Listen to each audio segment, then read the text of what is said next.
नमस्कार दोस्तों, आप सबका स्वागत है मेरे चैनल में। आज मैं आपको सुनाऊंगी श्री कृष्ण और उनके भक्त की कथा। शीर्षक है अपना मान टले टल जाए, भक्त का मान न टलते देखा। एक संत जी थे, वह श्री कृष्ण के परम भक्त थे। श्री कृष्ण की मानसिक पूजा करते थे। उन्होंने कृष्ण के साथ पिता पुत्र जैसा संबंध बनाया था कि श्री कृष्ण मेरे बालक हैं और मैं उनका पिता हूँ। वह हर रोज कान्हा को उठाते, भोजन कराते, गोद में खिलाते, अपना पूरा वात्सल्य श्री कृष्ण पर उड़ेल देते। कभी कहते कान्हा मेरी दाढ़ी नोच रहा है, कभी कान्हा को पकड़ने उनके पीछे भागते। कृष्ण भक्ति में पूरा संसार भूल गए, हर समय कृष्ण भक्ति में ही रमे रहते। एक बार संत जी अपने शिष्यों से कहने लगे कि मैंने कभी गंगा स्नान नहीं किया। शिष्य कहते, गुरुजी आप काशी जी चले जाओ। लेकिन संत श्री कृष्ण के वात्सल्य में इतने रमे हुए थे कि उन्हें लगता था श्री कृष्ण कह रहे हैं, मैं अभी छोटा हूँ बाबा, अभी आप मत जाओ। समय के साथ संत जी और वृद्ध हो गए, लेकिन उनका कान्हा वही 7-8 साल का बालक ही रहा। उनका वात्सल्य अभी भी कान्हा के बाल रूप में ही था।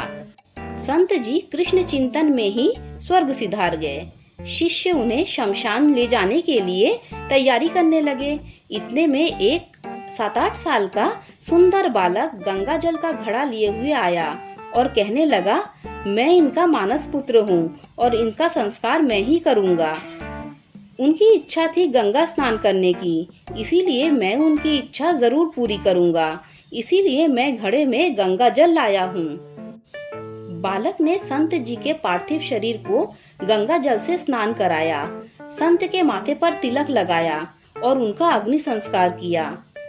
उस बालक में एक अद्भुत सी कशिश थी कि कोई कुछ बोल ही न सका। किसी ने पूछा ही नहीं। अग्नि संस्कार के बाद वह बालक अंतर ध्यान हो गया।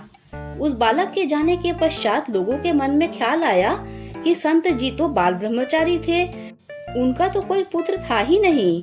वह श्री कृष्ण को अपना मानस पुत्र मानते थे, इसीलिए भगवान श्री कृष्ण जी स्वयं संत के पुत्र के रूप में आए थे। जय श्री कृष्ण। दोस्तों, अगर आपको ये कथा अच्छी लगी हो तो लाइक कर दीजिए, मेरे चैनल को सब्सक्राइब कर दीजिए। जब आप मेरे चैनल को सब्सक्राइब करें तो बेल का आइकन भी प्रेस कर दीजिए, जिससे मेरी आने वाली सारी कथाएं आप तक सबसे पहले पहुंच जाएगी। Thanks for listening.